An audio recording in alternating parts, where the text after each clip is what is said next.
Welcome to the Deep Dive, Emerald City Hockey's Seattle Kraken podcast.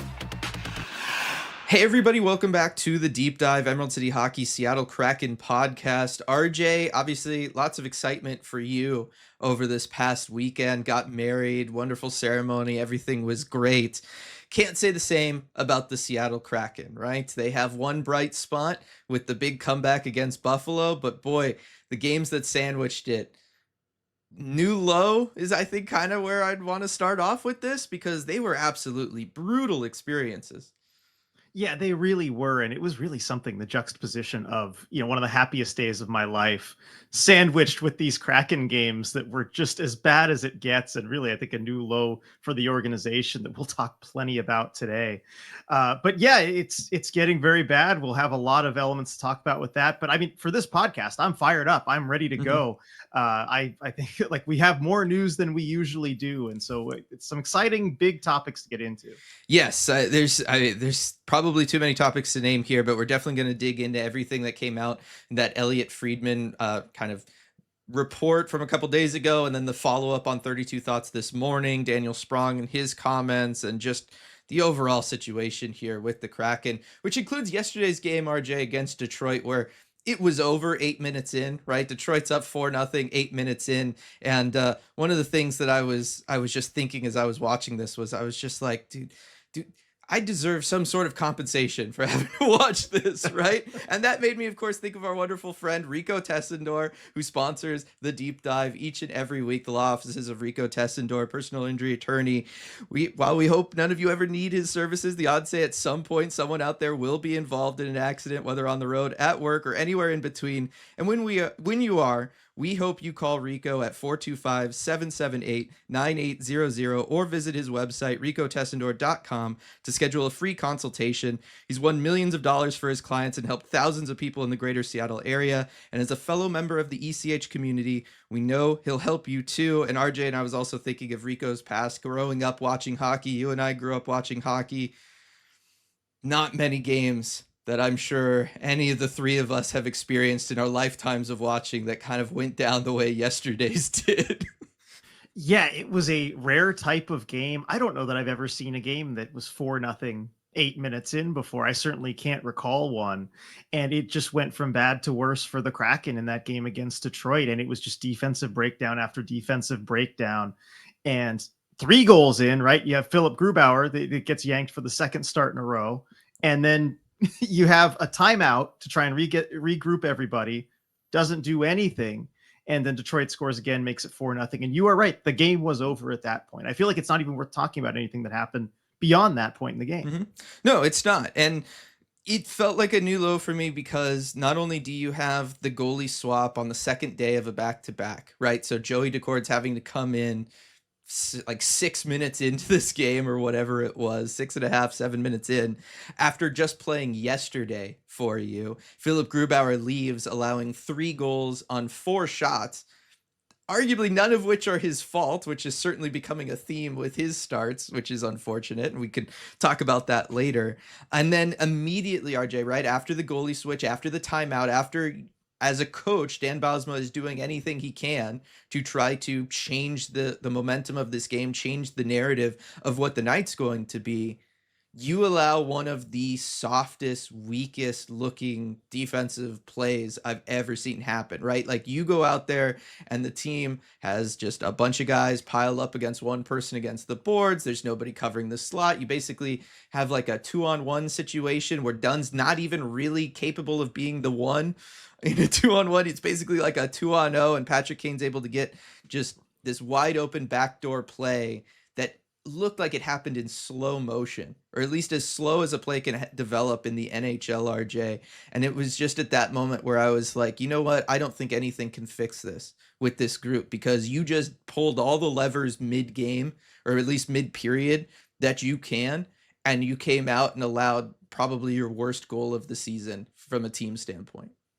And you hit on it. You pulled all the levers, right? There was every reason for the team to get it together and focus in that moment, and they just didn't.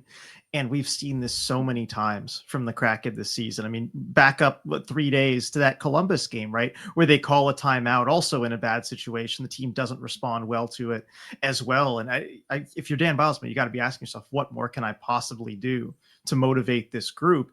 And then there was even a larger lever that was pulled, and we're not sure exactly the details of what it looks like, but I want to segue into one of the things that Elliot Friedman reported about the Kraken and the situation they're in is that Todd Lewicki, the game beforehand, had flown out to Buffalo, and in the clarified report, also it sounds like Ron Francis came Yeah. out to Buffalo to join the team. Now, they did. We don't know if they met with the team or talked with the players or anything, so we don't know the details of what they did there. But the fact that they traveled out there and joined the team, which is unusual for them.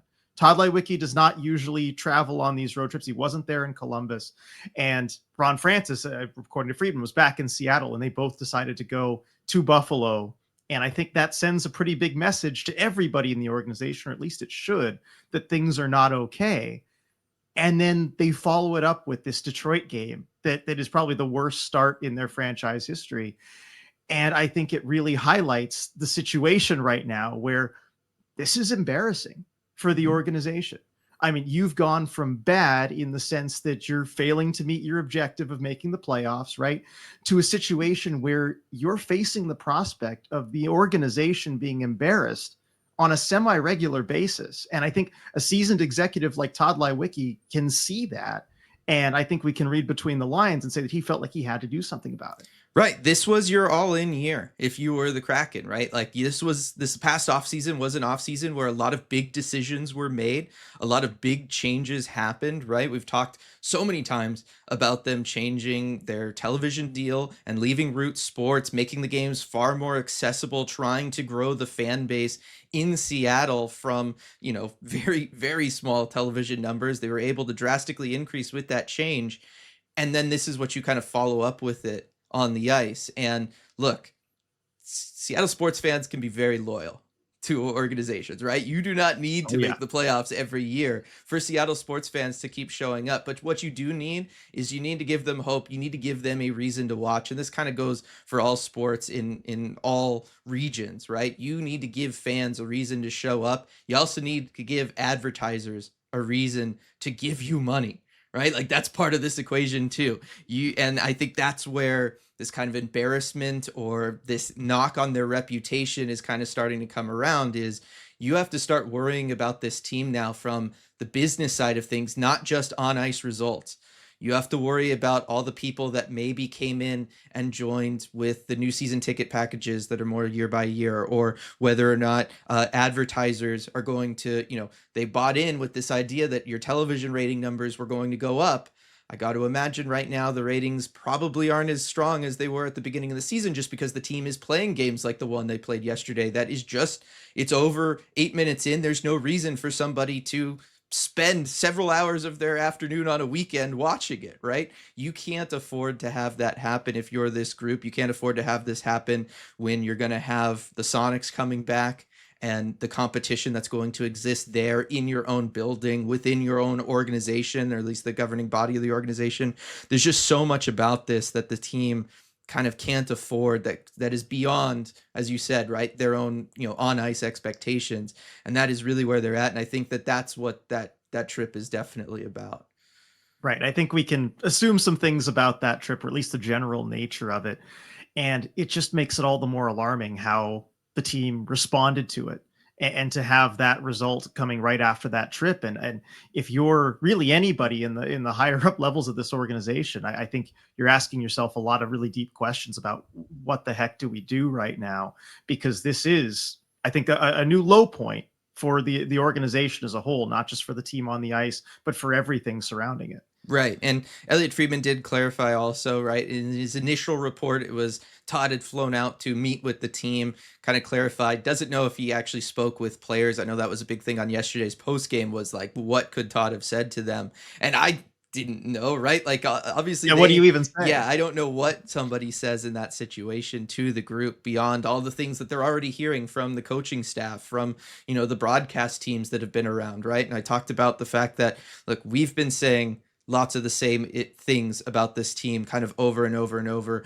The Kraken Hockey Network has been doing it, right? Edzo on the broadcast, JT on the broadcast, Allison and Brett on the intermission reports. Everybody is saying the same thing about this team. We know the coaching staff is saying the same thing about this team as far as what they need to go out there and improve on. One of which was starting games on time, RJ, and then you immediately, lose a game 8 minutes in by allowing 4 goals, and you go through the timeout and 2 different goaltenders. So obviously that message is still not getting taken up. It's one of those where I'm kind of left like with that situation so specifically yesterday, because I'm throwing the Buffalo game out, right? Buffalo blows multi-goal leads all the time. That is what they do. I think that's really all that game ends up being for you. With that game yesterday, RJ, when we talk about Dan pulling all the levers that he can mid-period and doing all of the things right, all the things that other teams do that usually results in some sort of change in momentum, or at least them coming out and looking more competitive or frankly competent in a way the Kraken did not, it makes me question, okay, is this group uncoachable, or is Dan just not a good coach, right? Like those are the only 2 things you can kind of say after that. And I don't know, but the fact that those 2 questions kind of have to be asked after a game like that, right? Say the word embarrassing. That's a pretty embarrassing thing to have to ask 43 games into a season. Definitely. And it is one or both. Just logically, it is one or both of those things. And I mean, I think we can give kind of stronger thoughts on that later too, as we to have some, coaching controversy stuff to talk about a little bit later. But it's just not a good look. And then, even the decisions that, if it's okay, if I kind of move on to the next topic, right? Even the decisions I think that can be made with a longer view and that you take the score completely out of it are still kind of head scratching to me in this game. I guess that's the one thing I'll talk about that's not having to do with just the first 8 minutes is, and look, it's far from the Kraken's biggest issue, but in a game that was lost 8 minutes in, why didn't Shane Wright get more than 14 minutes and 50 seconds of ice time? It's not poor play. Look, a lot of players on the team did not play well, but Wright was only out there for 1 goal against. And his line had 54% of shot quality per money puck. Like they actually had some decent numbers in that game. And yet he gets under 15 minutes of ice time. And this has been a trend too. I mean, Shane Wright still, I tweeted this a couple months ago, but he still has not played more than 16 minutes and 17 seconds in an NHL game. And you compare that to other players, to his peers around the league. I mean, Macklin Celebrini, he's 18 years old. He's averaging 1946 of ice time. He's only played less than 17 minutes twice in this season, right? And Yuri Slavkovsky, same draft classes, right? He has 83 games with more ice time than Shane Wright's career high. I mean, that is wild to me. Lucas Carlson has 66 of those games. Logan Cooley, 64 of those games. All 3 of those players are younger than Shane Wright, and they're just being given way more opportunity. And so I think eventually you're going to have to take the training wheels off with Shane Wright here. And I think he's earned it, right? This is not a comment on Shane or how he's playing, except to say that I think he is playing pretty well and he's earned this opportunity. And I understand if you're desperately trying to get points. I got that, right? Mm-hmm. You're trying to save the season. But this particular game, I felt like this was the most egregious example because it is lost 8 minutes in. Once that 4-0 goal goes in, the team hasn't responded to the timeout and all that stuff. The game is lost. You can't find a more favorable spot, I think, to go and get your young players some experience and some valuable ice time and some good matchups. There's 52 minutes of game left. It's not like you have to shelter him. You can find spots in those 52 minutes to give him those opportunities, right? And make him look better and all that stuff. If you want to still shelter him, that's fine. But the Kraken just chose not to do that. And when things are going so bad in the short term, at least if you can take care of the long term, I can find some things to be okay about, right? But I can't see a reason why they handled it that way. Yeah, I was asked about this yesterday during the post game for it, and I was trying to come up with like rationale for it.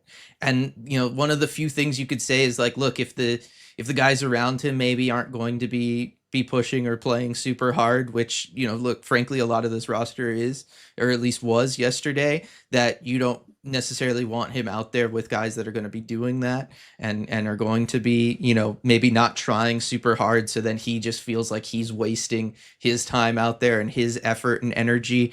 There's kind of like situations like that. If you're worried about the game, or you think the game might change because it is a blowout into a more physical contest, you don't necessarily want to send him out there and have him be put in that spot. But the bottom line is, you're right, like there isn't really a good reason. You know what I mean? Like, you can come up with reasons, but they don't sound good. They don't sound like enough to justify the decision making there. We already know that they are slowly starting to make changes. At least we think, like, this could be very much kind of reading into situations what we want to read into it, with at least Matty Beniers is starting to get more and more PK time, had a full minute of PK time yesterday, which is a lot more than he's had. And so maybe they're going to try to work them in special teams wise and start getting the young guys playing time up, starting on the special team side, and then it'll bleed over to 5-on-5. But it's the whole thing it just feels like they're stuck between trying to figure out what this team is and what the new expectations are for them and what the new objectives for the group need to be from a front office and coaching standpoint. And the bottom line is, you can say that you need to, stay locked in on trying to pull things together and get to the playoffs and try to compete for a playoff spot, because it is still only, January 13th. And to just say that you're kind of giving up on the season at that point is not something anybody would ever do. But realistically, if internally, I got to imagine that conversations are being taken, or have to be taken place, where you are, going to start shifting that message internally to, we need to see what we have in the young guys. We need to see what the real gaps are in this roster. We need to see who can be kind of gotten out of town. And I know we're going to talk about that later, but yes, there isn't a good reason not to be doing that, other than you're still trying to shelter him. But I he's doing better than the guy that's there to shelter him, right? And Chandler Stevenson. So I don't know why you would do that. Right. And that was my last point, is I don't think those things are even incompatible, right? I think if you're trying to get those points and be the best team you can be right now, look, a healthy debate can be had about this. I'm not saying I'm 100% correct on this, because I don't know that I am, but I really believe that you're not going to be any worse out there with Shane Wright in Chandler Stevenson's kind of minutes and matchups and spots than you are with Chandler Stevenson. If you look at the numbers, and Stevenson, basically worst in the NHL among all these forwards, I don't know how much worse Shane Wright could really do for you in those spots. Maybe he's not an improvement, I don't know, but I don't think he could really do worse. No, I don't see how he could. Like, just from a number standpoint, right? Like, it would be very hard to do worse. So yeah, I don't know. Again, it just speaks to a larger thing that's got to happen here with this team, which is they have to figure out what direction they're going in and what their future is and what large decisions they need to make. And it sounds like, or at least it seems like, there's still a rift there. There's still kind of a split on maybe some of this stuff. And that's kind of leads us into the next thing that Elliot Friedman talked about, which was there was probably a riff in the front office this past off season and split decisions on kind of where this team is going to go and what direction they're going to take. And mentioned that, again, doesn't really sound like Ron Francis was totally on board with the firing of Dave Hackstall, but it happened. And then when it came time to hire the next coach, there was certain people in one camp of Todd McClellan and other people in the camp of Dan Biles, but it sounds like Ron Francis was in the camp that wanted Todd McClellan, RJ.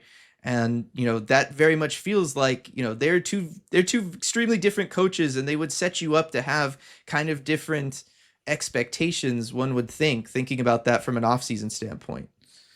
Definitely. And I thought this was a very interesting report coming out today. Friedman basically saying, I'm not convinced Francis thought that firing Hackstall was the right answer. And we kind of heard a little bit of, we have heard that even in the offseason it was reported, and even the rift too, right? Between some in Francis's camp and some in the other camp, right? Some wanted McClellan, some wanted Dan Bilesma. And so we heard a little bit about that, but I think it's interesting that this is coming back up. The other thing too, that Friedman said is that, Ron Francis is a very careful and cautious guy. That's who he is. He doesn't act impulsively. And I think there are people in the organization who would like him to be a little more than that.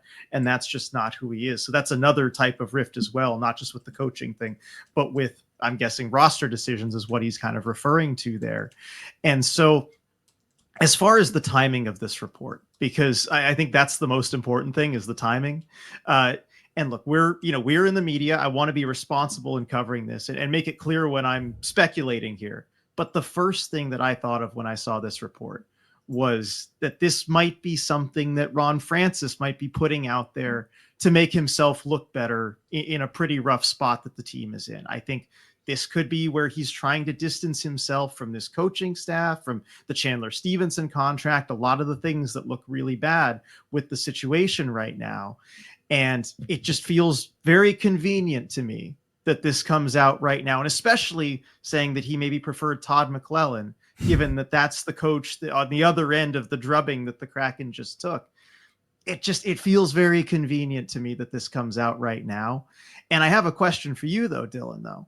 If all of this is true, and we have heard rumblings on this, so I have no reason, big reason to believe that this is totally false, right? But if all of this is true, does that change your mind on this situation at all? Because it doesn't for me.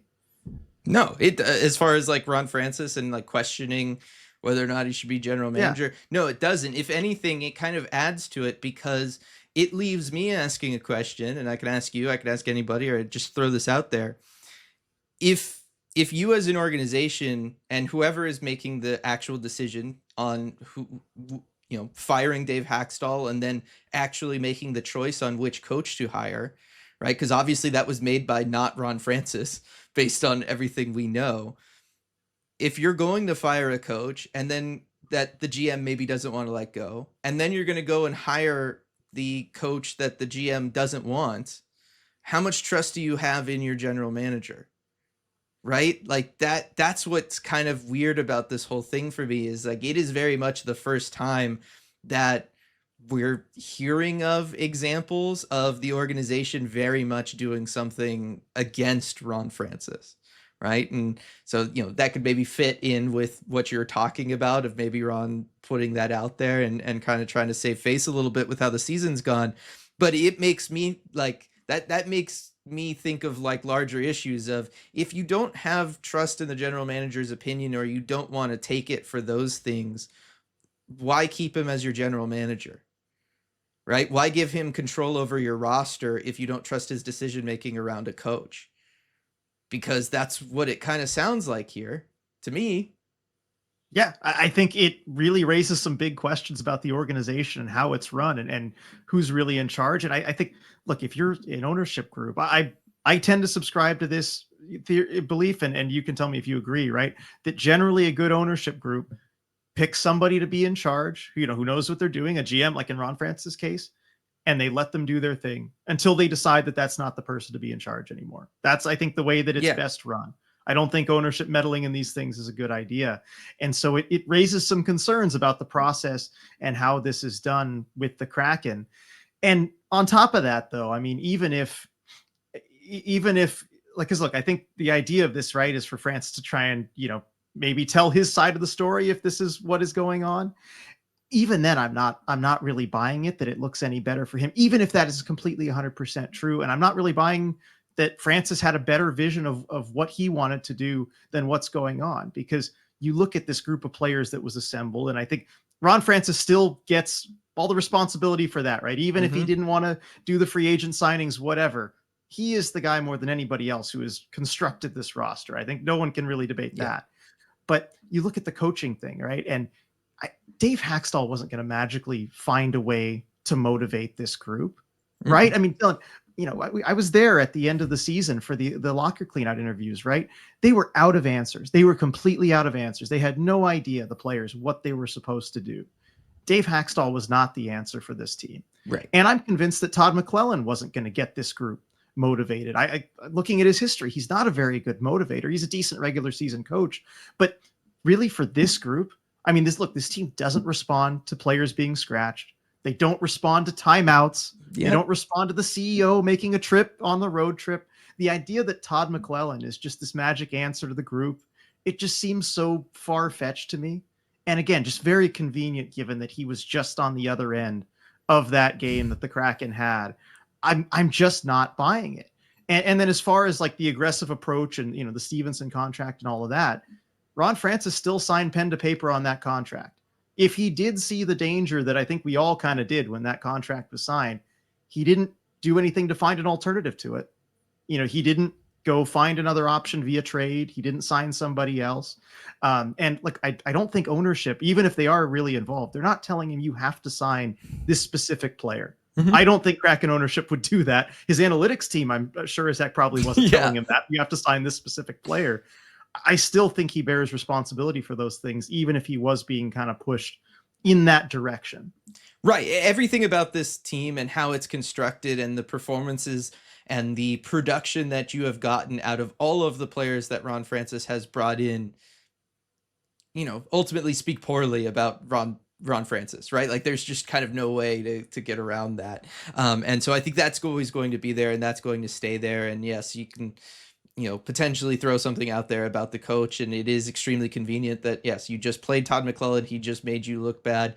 And his team is currently on a 7-game winning streak, right? Like it's very, very easy to do that.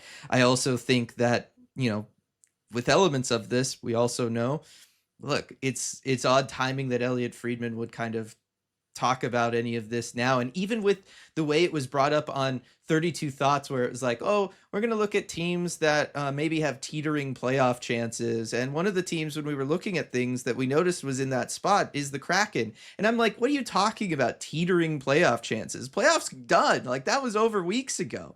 Teetering was a month ago. Yes, teetering was a while ago, right? Like that kind of language, it made it very much feel like, information was made available to Elliot Friedman, and so they reported on it. And look, that is oftentimes, maybe even the case with West Coast teams, because we know that they are not going to talk about Seattle. They're not going to talk about Anaheim. They're not going to talk about those teams on a national format very often.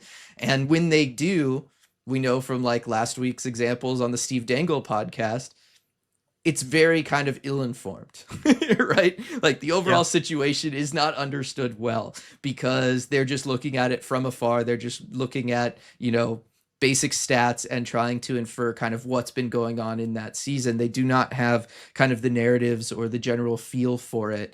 And the whole thing with Elliot Friedman and the 32 Thoughts report, it feels suspicious because of all of those reasons, right? The fact that you would all of a sudden have information like this to report at this time feels convenient, as you said. And it makes me sad too, RJ, that kind of the local media scene is the way that it is right now, right? With the Kraken, where last season was very difficult on all of us in the media as far as, the team was not performing well, overall ratings were low, just general fan interest was low. And then that makes it more difficult for whether it's the larger establishments or those of us on the independent side to be able to operate in certain ways. And I look at stuff this year, RJ, including this road trip where it doesn't seem like anybody's there, right? Even the larger institutions not sending people on these road trips, right? They're not there for all of these. And so it puts us in the spot where the people who are there are people who are employed by the team to cover the team. And that's the media that's there on the road trip. And it puts us in a spot where, from a national perspective, kind of the only people that they can talk to are the insider sources, right? Elliot Friedman or the national reporters can't call up somebody who's covering the local beat and be like, okay, hey, what's the story here? What's going on? Let me have you on my podcast. Let me have you on TV, right? That just isn't happening with this group right now. And it puts it in a spot where, yes, it makes it feel like, again, a lot of these reports you almost have to take with a grain of salt because they can kind of only come from one place. And that, anytime reporting is coming from the source like that, I wonder about it. Right. You do have to approach it with an air of skepticism. I think that's just something that you always have to do in that situation. And it is a shame, just given like how great of an independent media scene that we have in Seattle. Yes, I'm a little biased given that we're part of it, but even taking us completely out of it, there are a lot of fantastic people that cover the team that are not officially affiliated with the team. And it's been kind of rough on all of us having to do that. And it's just, you can't put as many resources toward the coverage as you'd like to. And I think that is unfortunate. Yeah. So, but again, like that's part of this whole ecosystem that is, I won't say collapsing, but is struggling around the Kraken. That kind of leads us back around to that larger conversation of, they're embarrassed, their reputation is kind of at stake. There's a lot of stuff that's kind of going on around this team that I certainly don't think somebody like a Todd Lewicki is, ignoring or is not seeing. Like that is somebody who is absolutely seeing all of these things. He's thinking about all of these things, and he is trying to address it in whatever ways that he can from his position, because I do think he understands the importance of having good, strong local media coverage. I think he understands the importance of television ratings and people coming to games and making sure you can keep that sellout streak and everything that has looked potentially dicey at times, right? Like all of these things are going on. Todd Lewicki is somebody who sees them all and is going to try to do his best to work on it and address it in whatever ways he can. And I mean, going back to the coaching thing, RJ, as far as the split this offseason over the direction of the team with the coaches, that sure sounds like a split to me between a go for it and win now coach in Todd McClellan and a let's develop our young players kind of direction with Dan Bylsma, who was obviously doing a fantastic job with your younger prospects down in Coachella Valley and getting the most out of those guys, and just generally has I'll say a calmer demeanor than maybe a Todd McClellan does. And so it makes me wonder if there was enough people pushing that Dan Bylsma becomes the hire there. That should have then been a signal that, okay, development is the priority from this group. And yet the free agent acquisitions didn't really say that. And certainly the decisions now, as you referenced, like the Shane Wright ice time or Matty Beniers' special team use or any of these things that we talk about, doesn't seem to be happening under the development coach that you brought in. Right. And that's where it's kind of, there's like this asymmetry to it, right? Because you would expect that if Francis is kind of the more cautious guy who wants to go development oriented, doesn't want to rush things, that, that Bylsma would be the pick for somebody like that. And that maybe if the ownership group did want to step on the gas a little bit and go for it this year, that McClellan would be the coach for that. So I'm trying to kind of square that circle. I mean, do you have any right? Because it feels like the opposite. Right? It feels like Ron Francis is the one pushing win now. Let me go bring in some veterans. Let me go spend to the cap and make this team competitive. Let me keep a Dave Haxtell. Let me bring in a Todd McClellan and make this team as competitive for right now as possible. Let me bring in a Chandler Stevenson who, forgetting like the kind of player he is just a center that you're signing for 7 years when you have 3 top 10 picks at that position that at some point are going to need spots down the middle, and yet you're seemingly locking one up for 7 years with a Chandler Stevenson, right? Like none of the decisions that Ron Francis made seem to signal that he was on board with this whole let's take a slower, more development approach. They all seem like he's the guy wanting to go, and maybe ownership's the one that wants to kind of go things a little bit slower and kind of do things. But then at the same time, yes, Ron Francis is never going to be somebody to make moves in a rash enough way that teams that are kind of competitive in the moment have to make. And it's just none of it really seems to line up from what we're seeing and then what we're hearing from, again, the one report from the one person at this very specific point in time. Yeah, and I think it leaves us a lot of questions, and I mean in a big one that we've been getting on so many post-game lives and just everywhere, right? I think we ought to revisit it just in light of all of this, but does Ron Francis need to go sooner rather than later? Because I think, again, we don't know how Friedman got this information. This could be an old report, whatever. I'm not saying that this is the case. But if Ron Francis is the one feeding this stuff that rightly or wrongly makes the organization look bad, then yeah, I think he needs to go sooner rather than later, just because that sort of thing is harmful to the organization. Again, not saying that he's doing that or whatever, but if that is the case, then there's that element to it. I mean, I've always been of the opinion that you give it the full season to play out and see how things go, and then you make that decision the off season. I certainly wouldn't go and hire a new GM mid-season. I don't think that really helps you at all. I don't know, where are you on that issue? Yeah, I don't see how that helps you. We talked about it a little bit on post game yesterday. Somebody asked about do you if you know, or you're kind of coming around to the idea that yes, you're going to have to get rid of your general manager, move him out of position, or whatever the solution ends up being for you come the off season. Do you want to go ahead and bring in somebody new to handle things at the trade deadline? And the answer I gave was, look, I don't know that there's that much that can realistically be done mid-season, because you have the 2 pending UFA guys left, right? Obviously, Will Borgen has already left, and we can talk about him in a second. You've got Yanni Gordon, you've got Brandon Tanev. They're going to be moved at the trade deadline. Whoever is general manager, you almost don't even need a general manager in place. Those 2 moves are happening. I don't know what other moves can happen, because you look at Chandler Stevenson and his contract, you look at Philip Grubauer and his contract, you look at Andre Burakovsky and his contract, and all of their contracts relative to performance. Who wants them? Like, who's going to trade for them? I don't know that, I don't see how those are going to happen by the trade deadline. I don't see how those are deals that are going to get done mid-season, because it feels like a lot of moving parts are going to have to exist if there was to be a deal around them. I think more likely you're looking at scenarios in which some of those are bought out, which has to happen over the offseason. So you could wait on the general manager move for that then. But, new GMs want to come in and try to remake the roster in their image. And you have almost zero flexibility to do that with this team. So I don't know what the point of doing a mid-season change would be, because whoever's coming in is not going to be able to do really anything different from what Ron Francis is probably going to do the rest of the year.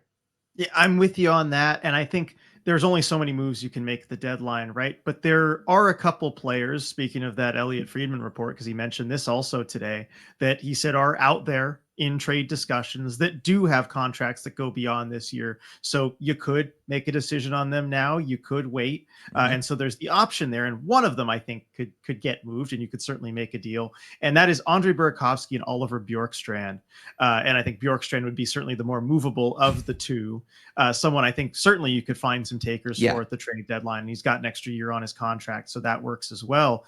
But I kind of want to move on to that conversation and what you think of potentially moving those 2 guys.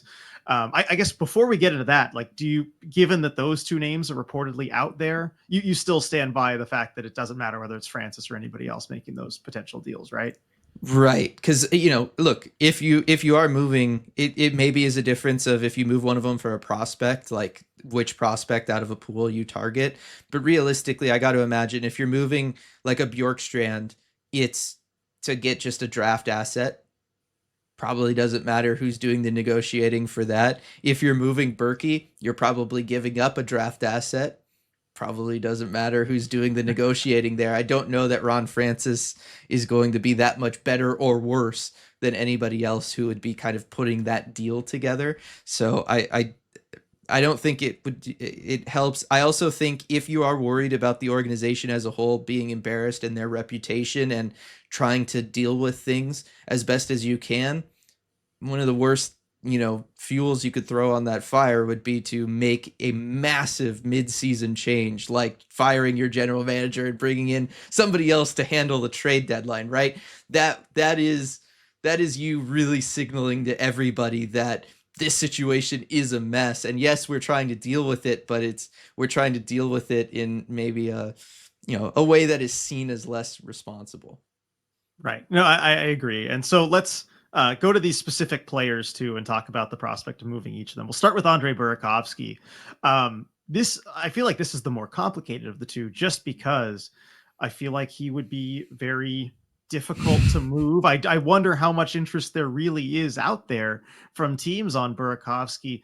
Look, so the contract situation is the big thing, right? He has not been playing very well. He's been kind of in healthy scratch territory at times. If you're a regular listener to this podcast, you know how Andre Burakovsky's season has gone the last 2-3 years. But he has 2 years left after this one at $5.5 million cap hit. It's going to be a real tough sell. You have to, I'm sure, attach an asset to him to make him worth anything. And even because the Kraken can retain up to 50% of the salary on that contract, you could get him to 2.75 million. Frankly, I don't know that he's worth that right now, even just for nothing, just for future considerations. I don't know that he's worth 2.75 with a 2-year commitment beyond this one. You'd have to find a team that really believes in their ability to turn him around and give him a good situation to play. I think his value is right around zero. Maybe you have to attach a little something at 50% retained. But then it gets the question of, okay, what do you have to attach to get a team to retain or to take on that full contract? How much money do you want to retain? It just feels like a more complicated deal. Yeah. It is. And it feels like an off-season type of deal, right? It feels like it kind of has to be, just because of how many moving pieces are going to be involved, right? Like, obviously, you want to retain 50% and slap a first-round pick on there. I bet you find a taker, but you're not going to do that, right? Like that. Talk about irresponsible. That would be totally irresponsible. So it feels like that's one that is more kind of wishful thinking. It's one that feels more, we're gonna float this out there and maybe see if anybody nibbles, right? Like, I'm sure he has talked about it to other general managers and made it known that Berkey could be available if they're interested. I just can't imagine that many people are realistically interested outside of something like that, where it's like, hey, if you retain 50% and give me a second round pick, I'll take him. Ron's not going to do that, so there's kind of no point. I don't see any new general manager coming in and doing that either. No, I don't really. So I'm not holding my breath on an Andre Burakovsky trade. Hey, if Francis can make something work, great. I just don't know that there's many deals out there where you're not going to get fleeced. Right. Would you be open to a situation where there's like 3 teams involved, so that there's additional money being retained, right? Because I do think like Berkey on a better team could have value as like a third line player, like a depth piece. I think of like what Vladimir Tarasenko kind of was with the Panthers last year, as a player who could just kind of contribute occasionally, but just be somebody who has the ability to be dangerous, playing 12 minutes a night for him, right? And I do think that there is some value there. If you're the Kraken and you can attach, you retain 50%, you attach, you give somebody a 4th round pick to retain an additional, 50% of what's left, and then a 5th round pick to somebody who wants him, or at that point somebody just kind of gives you nothing for him. Would you do that sort of deal just because you are getting Berkey off your books in a way for a while? I don't know that I would actually do that deal. Like if you can get rid of him at 50% for a mid-round pick, do you do that? Because that's essentially what it becomes. Well, there's 2 issues with it. One, I think a team wouldn't retain 25% for just a mid-round pick. I wouldn't do that if I was a third-party team. But ignoring that, even if they would do that, because you have to look at this versus a potential buyout. And that's what you're comparing it against. So buyout this offseason, he's costing you basically $2 million year 1, 3.2 million year 2, and then like 1.5 the next 2 years. Versus at 50% retained, he's costing you 2.75, 2.75, and then 0 and 0. So I guess it is a little bit preferable. It's slightly preferable to a buyout. So yeah, I guess I would do it for a mid-round pick as I look at it now. But it's not that much better than a buyout. It's not a ton better than a buyout, but what it also then does is it leaves you more buyout spots available, because there's other. You can buy out as many players. There's not a limited. I thought there was I was thinking of retention. No, it's slots. Retention slots. So it does take up a retention. It does take up a retention slot. Yes, not doing it. But I think about like, there's other contracts on here that you're going to need to get rid of. And buyouts are going to be more likely. Like, I think Berkey has still more value than some of the other players that kind of need to get moved out. Yeah, and I think depending on what number other teams feel comfortable with about what the final salary ends up being, you might be able to be a little flexible in there. So I certainly look into it. Again, this is one of my Or criticisms of yeah, Francis is he's not as much of a wheeler and dealer, yes, right? he's not I going to want be my GM to exploring be thinking these. of all the different options of how you can move him and how much money Right. to retain. So Yeah. I look into it for sure. Yeah, or a scenario in which you give a fourth, somebody gives a fifth to get him to an Yeah. intermediary just to retain more money. Like I could see a scenario like that, right? Crack could essentially get nothing. The other team gets Berkey for like a fourth, and then somebody in the middle gets a couple mid-round picks to chew up 20% or something of the salary and make it all work. I don't know. There's options. Bjorkstrand, I'm totally on board with. If your idea is, if your direction for the franchise moving forward is that you're going to kind of go with a youth movement and you want to make room for those guys in the roster and you're not as worried about competing right now, go ahead, let Oliver Bjorkstrand go to a more competitive team. He will do more on a competitive team. He will be a fantastic addition for a lot of teams that have playoff aspirations, that have championship aspirations.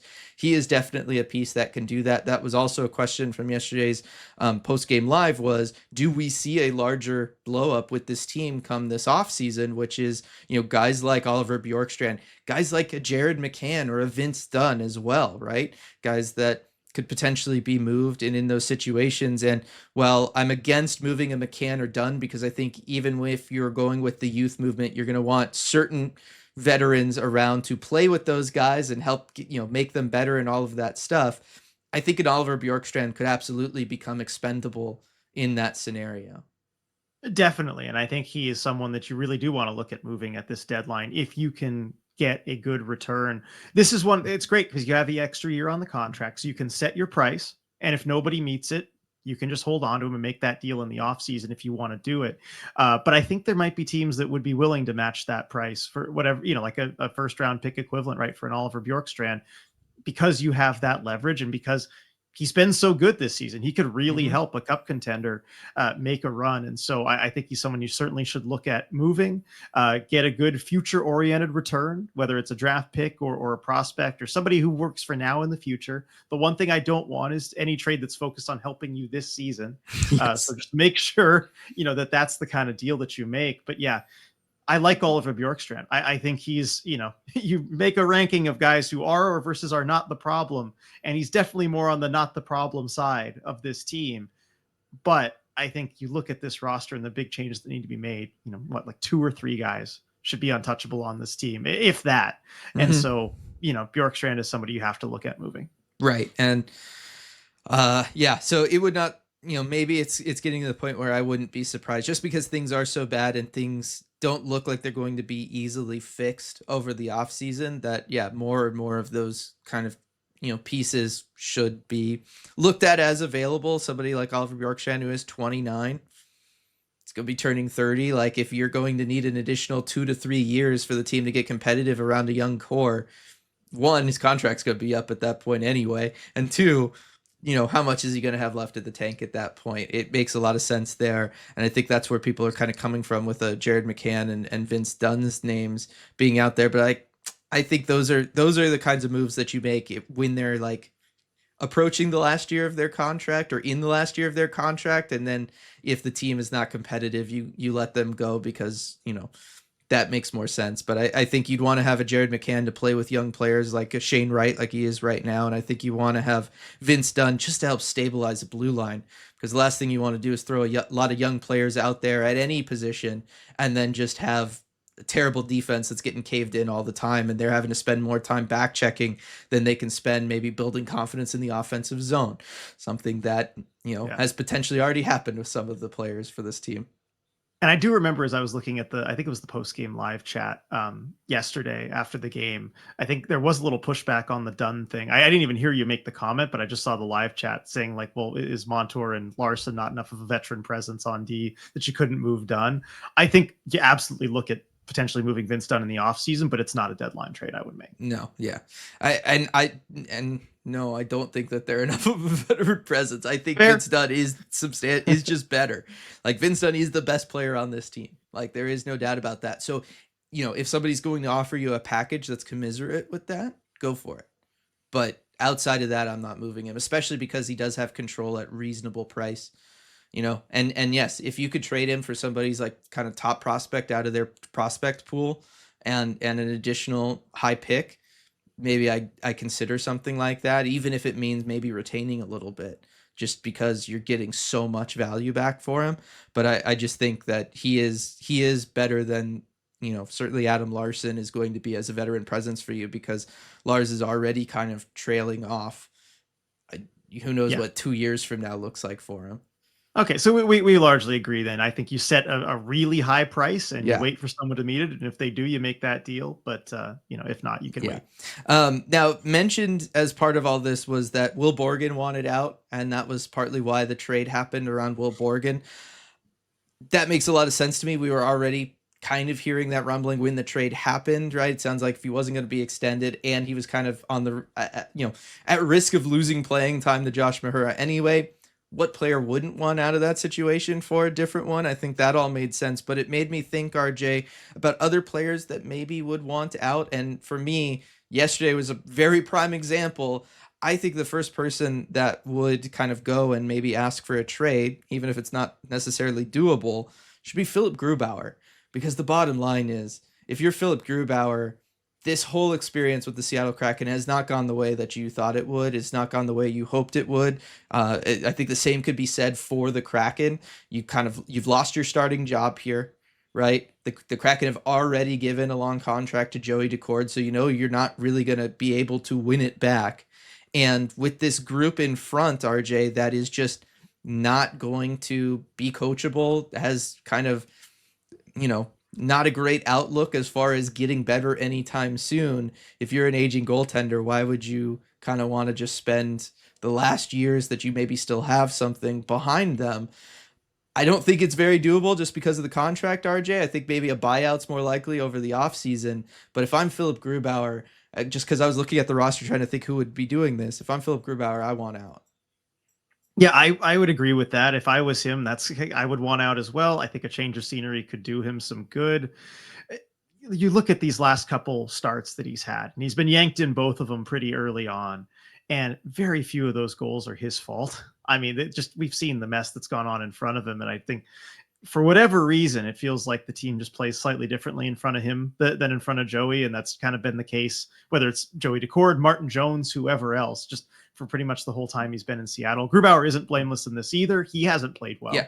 He certainly hasn't played well. I'm not trying to let Yep. him off the hook there, but you're right. I think, he probably should at this point want out, but I just cannot imagine a trade being feasible at all with that contract. He's got 2 years left at 5.9 million.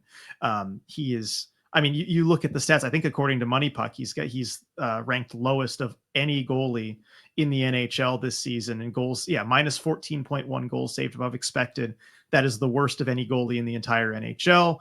As we just talked about, it's not entirely on him. There are some goals he couldn't really do much about, but who is going to want to bring that in? Who's going to want to add him to that team, even at 50% retained, even at 75% retained through an intermediary? I mean, heck, you're talking at league minimum, there might be some teams that kind of balk at that because, well, he's had some of the worst numbers in the league over the last 4 years. I don't see how you possibly get a deal done. I mean, good news for Grubauer, I think, is that a buyout just seems more and more likely this offseason. I think that would be the best result for him as a player and a person, because then you get bought out, you get paid, a percentage of that contract, you still get 66%, and you get to go pick your next destination. You get to decide where you want to go in the offseason and really pick a place that you think is going to be good for you in the rest of your career. I think that's probably the best case scenario for him. I'm with you on maybe that he should want out, but I don't know how you could possibly do it. No, there is no way. Like it's a different example, but it still kind of reminds me of Roberto Luongo with the Vancouver Canucks, right? When came out and said, "I hate my contract, right? I can't be traded because of this contract. It's immovable." Obviously, Luongo had value. There was probably teams that would want him on their team in a way that it might be tougher for Philip Grubauer. But yeah, he just strikes me as, if there's going to be other guys that want out, he seems like the one that would be at the front of the line. That's all. Yeah, I wouldn't want to sign up for look at that Detroit game. I wouldn't want to sign up for that. No, it seems pretty for $5.9 million. Pretty tough. Yeah, no, definitely otherwise, pretty tough. Yeah, exactly. I'd take the money. All right, so I think the last thing for us to talk about, RJ, speaking of people who are out, who have been yeah. shown the door a little bit, Daniel Sprong was waived, cleared waivers, and was sent down to Coachella Valley, RJ. And you look, Daniel Sprong is better than most AHL level players, right? Like there is no doubt there. Better, maybe subjective. He is more skilled. I don't think anybody could argue that he has more skill than most AHL level players. Goes down there, picks up 2 goals and an assist in the first game with Coachella Valley, and then has some comments after the game that I can kind of let you go with here, but big, if that Detroit game doesn't happen yesterday for the Kraken, it feels like this would have been a massive story, and instead we're saving it for like the last 5 minutes of the podcast. But it is still pretty significant because I do know Daniel Sprong is a fan favorite for a lot of people, and it's just a weird situation. Right. And after that Firebirds game, which, yeah, I mean, he looked too good for that league. He scores 2 goals, gets an assist in 1 game. He played a second game for the Firebirds too. He scored also in that one too. I mean, he's just lighting it up down there. But I got a message just after the game saying, hey, you're going to want to check out this Daniel Sprong media availability afterwards. And it was right. And essentially, Daniel Sprong said, I want to prove that I don't belong here. And that's one thing to say, right? But he also then kind of elaborated and said that he was too many steps ahead early in the game and had to slow it down mentally and get on that speed. And then he even elaborated a little bit further about in practice kind of being ahead of where guys were in passes and things like that. And really just talked about having to kind of slow himself down to get on this lower speed of the AHL. And, those comments, we tweeted a quote from that, and there's been a lot of reaction to that. And I'm really interested to hear your thoughts on this, Dylan, because obviously those comments look bad, and I think they're insulting to your teammates, at a certain level. But Daniel Sprong, we know he certainly doesn't hide how he's feeling, and he is very confident in his game and himself. And we always are saying that hockey needs more personality, but what do you think about these comments and the situation with Daniel Sprong? Because I know you've been eager to talk about this because I know you haven't been as high on him as I have been, and saying that there might be some other elements there besides his level of play that would be reasons that teams kind of keep giving up on him. Right, but besides just the lack of defensive effort, the lack of a 200-foot game, all of that kind of stuff, because obviously he can score at the NHL level. Like that is one thing that he has proven. And look, there is just not that many human beings on this planet that can do that. He is one of them. And for somebody like him to be traded for nothing, to be cleared through waivers on a contract that is not a burden, by the way, right? Is it league minimum, or it's right about league minimum? It's a little above league minimum, but it is lower than the amount that you can bury in the minors. So if you do want to put him in the AHL, as the Kraken have done, no cap hit for you. So it's not a burden at all. Right. And every team had the potential to bring him in for free, and they all said no, right? There has to be a reason for that beyond just it doesn't play defense. He's ended up in every single coach's doghouse along his journey in the NHL. And look, I think you kind of see why with those comments. Those are not okay comments in the National Hockey League. Those are not okay comments in sports, really, because what you're doing by saying stuff like that is, I'm better than my teammates. Show me a locker room where that goes over well, right? Show me an organization where that goes over well. You can have personality, but if you're going to be a player who is kind of a fringe bottom 6 guy, a 4th liner, you can't afford to have like diva level ego. And that's what those comments kind of scream to me. And I think there's an element of, yes, he should say the first part that you said, right? Which is, I want to prove that I don't belong here. That's what everybody in the AHL is trying to do, right? Like that is the point of that league, is to prove that you deserve, you're better than all of those other guys and you deserve to be called up. But here's the thing. Daniel Sprong has had 10 years to prove that he is better than that level. And again, you were just traded for nothing and you just cleared waivers on basically on as close to league minimum as you can get, basically, right? On a variable contract, and nobody wanted you. It is not because they don't think you're skilled. Everybody knows that you can score goals. It's probably has to do with those later comments and the fact that you're going to approach things with that attitude. It's not, there's so many ways that you can go about saying things, that how it's different in the AHL than the NHL, about how you have to make certain adjustments, right? Without being like, these guys just aren't capable of keeping up with me, right? Which is what those comments sound like. And I just think that, look, we haven't always talked about it. We focused on the defense and all of that kind of stuff, but at every stop along the way, everybody has said after the fact, right? There's maybe attitude issues there.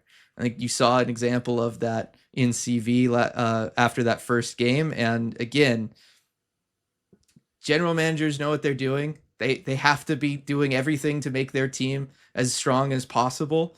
They know Daniel Sprong can score goals, and they all continuously choose not to add him to their team. There has to be a reason for that, and I think we maybe got a glimpse at it a little bit. Yeah, and look, I'm torn. I hate having to talk about this because, like, look, I always say, and you always say more than me, that hockey needs more personality. Mm-hmm. And Daniel Sprong, like but I said, there's a difference between personality and kind of talking down about your teammates, right? And what he did spoke down about the players around him.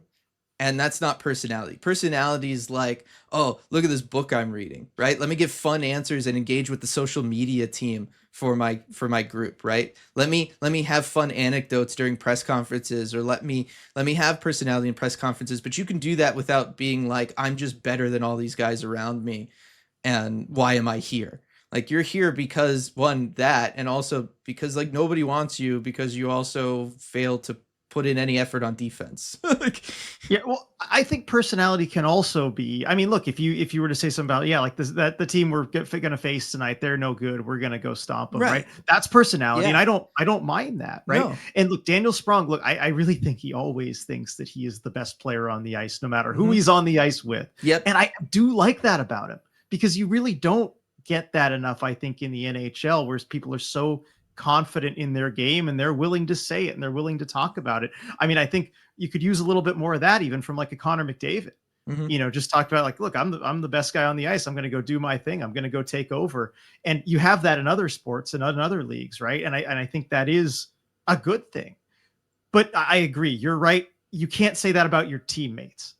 If you want to say I'm so good, I'm going to go score a bunch of goals, my opponents aren't that good, I'm okay with that. Right. Like, I think that's good. Yeah. But you can't say things that imply about your teammates, that you have to slow down to your teammates' level. And so I ultimately agree with you, but I just hate to have to be on that side of it, right? Where a player makes interesting comments and kind of shows that unique personality that he has. He didn't do it in the right way. I will say he did not do it in the right way. The big but I hate having to be on that side where it's just like, you can't say that stuff, right? Because I want to be, I don't know. Again, I remember all the fun moments with Daniel Sprong when he was up in Seattle. And I remember after one of the playoff, or no, it was a regular season game, but I said, I know you're not known for your playmaking, abilities. You're a goal scorer, but yeah, a couple nice assists tonight. He's like, hey, I got like 20 assists. I can pass the puck too. Don't sell me short on that. And I love that about him. But I agree with you that these comments are, they're insulting to his teammates. I think he does have to take a look in the mirror and kind of see the situation he's in and improve himself. Right. Look, the bottom line is, in team sports, you need to be a team, right? You cannot afford to have anybody in the locker room, especially at the highest level, right? And we talk a lot about the Kraken, and we have no idea what goes on in that Kraken locker room, but the fact that they seem kind of uncoachable, it's hard for them to get motivated. It's hard for them to apply lessons and come out and start games on time and all that kind of stuff. And they're falling apart for another season, for the second season in a row, right? You need to be a cohesive unit. You need to have everybody on the same page. You need to have everybody trust each other when they're out there on the ice. You can't afford ever to throw your teammates under the bus. Like, that is the one thing that should be the most taboo in team sports, is saying anything that makes your teammates look bad publicly. And I feel like that is the line, and he crossed that line. And that, to me, says a lot. And yeah, it says a lot about him. And, like, if you were on a beer league team and you've got a guy in there talking about how the rest of you are all so slow and he's just so much better than you. Do you want to play with that guy? You going to go and defend him if somebody gives him a questionable hit, right? Like, you know what I mean? Like, that's the situation, right? Like, there's an anecdote for a lot of people who listen to our podcast, right? It's one thing to be confident. It's another thing to be overly confident and cocky and diss your teammates. And that's kind of where he went, was he dissed his teammates. And I don't know many people that would want to play with guys that do that. And it sure seems like organizations have, maybe gotten that vibe from him, and they obviously don't want him. And so I know there's a lot of people that question why he's successful and why he isn't in the NHL. I don't know many people that can be successful in any sport and end up on teams if they're going to have that attitude. Yeah. And I think that ultimately is something that when it's so many teams that have passed on him, like there has to be something there. Right. And so as much, but I do look for Daniel Sprong. I think he still has a lot of talent, and I would love to see him again do some soul searching and kind of figure this stuff out. Right, I think this could be the ultimate, wake up call for him. Being traded for nothing, being sent down, and then having this kind of blow up a little bit in the way that it has. And so I really do hope that he kind of learns a lesson here, and we do eventually see him at the NHL level. I'm not ready to fully give up on him yet. Yeah, I mean, he's, if he's willing to change. Right, yes. And that's the thing, is like everybody is capable of change. It's just a matter of does he want to kind of put that in? And yeah, it's a difficult spot to put yourself in right after joining a new team. I will say that, right? Like, yeah, that's true. Sure. That's the other element too, is he just got there. That's after his first game with the team. That does make it a lot worse. Right. Too. You walk into a building, you play one game, and you're just like, yeah, I'm better than everybody in this building. That never looks good, right? Like, there's an element of being confident in yourself, but I don't know any sports league where that ends up looking good for you. So you do have to kind of watch out for that, because you don't think Connor McDavid could say that playing with Connor Brown? Yeah, I'm sure he could. Yeah, but you know what? Connor McDavid knows it's probably not in the best interest of the Edmonton Oilers if he says it out loud. Like, you know what I mean? So I don't know. It's just one of those situations where it really makes you kind of question the person when they say something like that. When, like I said, team sports, the team is sacred. And that teammate bond is sacred, and that's one of the worst things, if not the worst thing, that you can do for that. So, we'll see kind of where things go with Daniel Sprong. If somebody ends up wanting him, I'm sure the Kraken would, potentially trade him if it means he gets an NHL opportunity somewhere. But I think in light of recent events, I don't know that somebody's going to be chomping at the bit to make that happen. Yeah, I think it's going to take some time and take some work before another team's willing to look at him. And given the state of this Kraken team, I don't know that they're going to want to necessarily call up him anytime soon either. So we'll see. All right, RJ, it's a lot of stuff, a lot of ground that we covered today. I think it was very productive. We will see where this team goes, right? I mean, they're still on the road for the next little bit. They come back at the end of the week. I want to just see them be competitive. I just want to see them they don't even always have to be competitive, RJ. I just want to see them look like they're addressing things again, right? Because at the beginning of the season, when they were losing games, it at least looked like they were getting better, right? The things that they were struggling with, they were making adjustments, they were addressing them, and the players on the ice were starting to get better in those areas. That hasn't happened in a long time now. And the bottom line is that has to start happening if this team wants to just get better and kind of maybe even save some face around the NHL for the rest of the season. Right. And I think we did an episode a few weeks ago, right, about resetting expectations, kind of reset expectations one more time. Like, we're like you, I just want to see progress. Yep. And there's a lot of room for progress. So it's there. It's there to be had. So I just hope we see that. Yeah. Some place where you don't need to reset expectations, RJ, and that's the law offices of Rico Tessendor. Rico's going to take care of you, especially if you're a fellow member of the ECH community, but he'll take care of everybody. Whether you're involved in an accident on the road, at work, or anywhere in between, you can give Rico a call at 425-778-9800, 425-778-9800, or visit his website, ricotessendor.com, to schedule a free consultation. He's won millions of dollars for his clients and helped thousands of people in the greater Seattle area, and he can help you too. Thanks everybody so much for listening, and we will see you all next time. Hey everyone, before we go, we just wanted to give a quick shout out to all of our awesome patrons over at patreon.com/Emerald City Hockey, especially our Terror of the Deep patrons. Thank you so much for making all this possible. We really appreciate your support.